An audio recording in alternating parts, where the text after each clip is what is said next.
check it out. Как сте, живи ли сте още? Живи, Тук се случва нещо интересно, странно, интересно, различно. Ще теглиме томбола на Joy Donuts. Нали така беше? И първа награда е 100 000 лева. Беше на 100. 100 лева, другата е 50, другата е 10.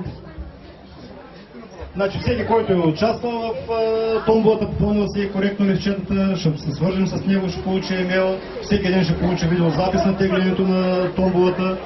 Който присъства може на момента да си получи възнаграждението след показване на документ за самоличност, а който не ще получи имейл, ще разберем как да си получи парите. Нали, всеки, който не е уважил, ползва от нашите продукти, харесали, не харесали, попълнил коректно талончета. Ще продаваме понички, палачинки в Поморие.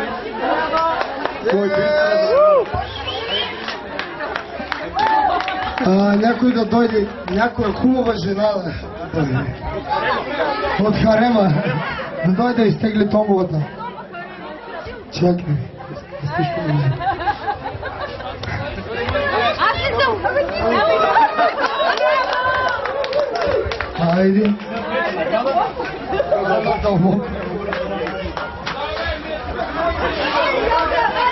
Значи това е. Трета награда 10 лева.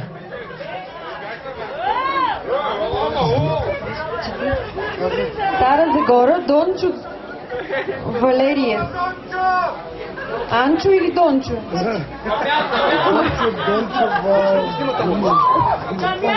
Дончо Валериев, да.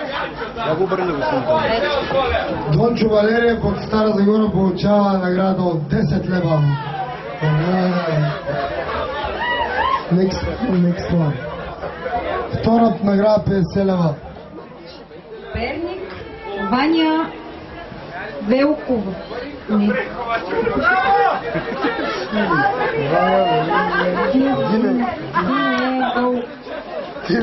Винят си гола. Не, възикам си гола. Не мърде. Как си ги писали тя? Това е, защото си досъл, тук е удари ток. И някаква Ваня там нещо. Електриците. 100 лева. Пловдив, Росен Стоянов Илиев. Какво?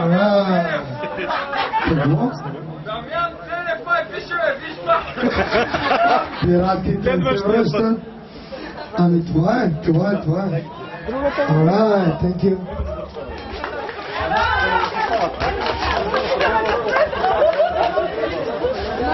Следващата томба е около 35.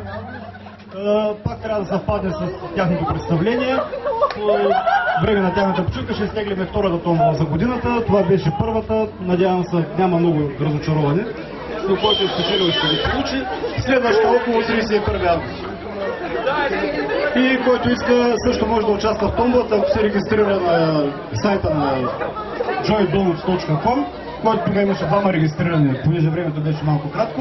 Двамата регистрирани бяха попълнили служебни талончета и бяха вътре. Всеки, който се регистрира сега за този месец, за следващото оттегляне, ще има право на участие. Благодаря ви, ако сте били доволни. Joy Donuts, come on.